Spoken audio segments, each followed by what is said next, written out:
She was born in a palace, raised by an empress, advised sultans, and lives behind minarets that touch the sky.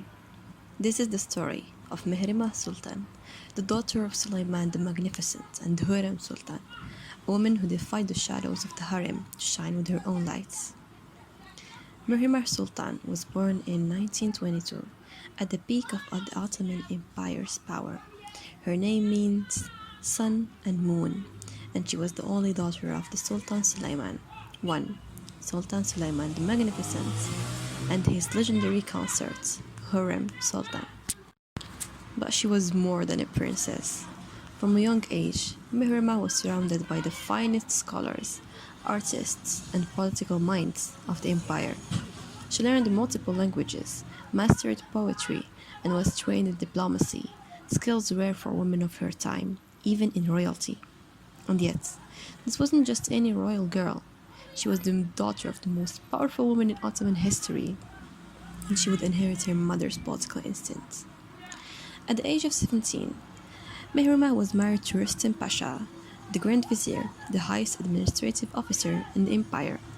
Many believe this marriage was a strategic move by her mother, Hürrem, to place Mihrimah closer to the center of power, and it worked.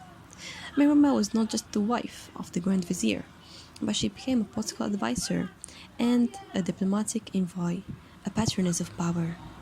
She wrote letters to foreign rulers, advocated for her brother Selim during the brutal succession battles, and even intervened in state matters, something very few royal women even dared to.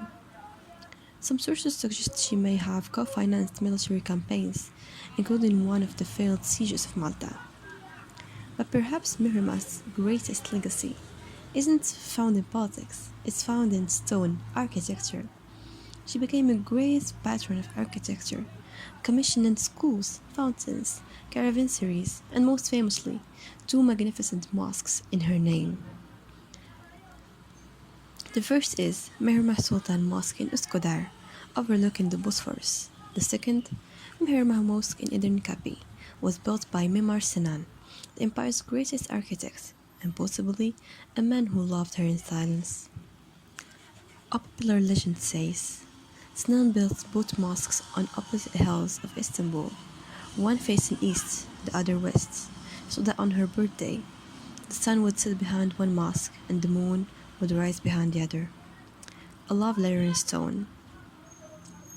When her father died and her brother Selim too ascended the throne, Mihrimah became one of the most powerful women at court. She advised the Sultan, managed large estates, controlled vast amounts of wealth, and kept alive her family's legacy. Unlike many Ottoman princes who faded into silence after marriage, Mihrimah's voice only grew louder with time. She lived through 5 reigns, outlived her husband, and became the bridge between the age of Suleiman and the changing face of the empire. Mihrimah Sultan died in 1978. Désolé, in 1578, at the age of 56.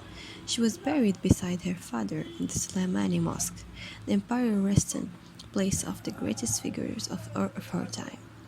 But Mihrimah never truly disappeared. Her mosque still echo with prayers.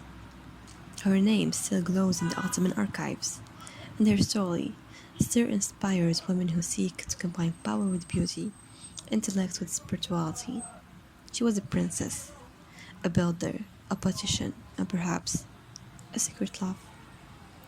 Mihrimah Sultan, the woman who lived between the sun and the moon, reminds us that power comes in many forms.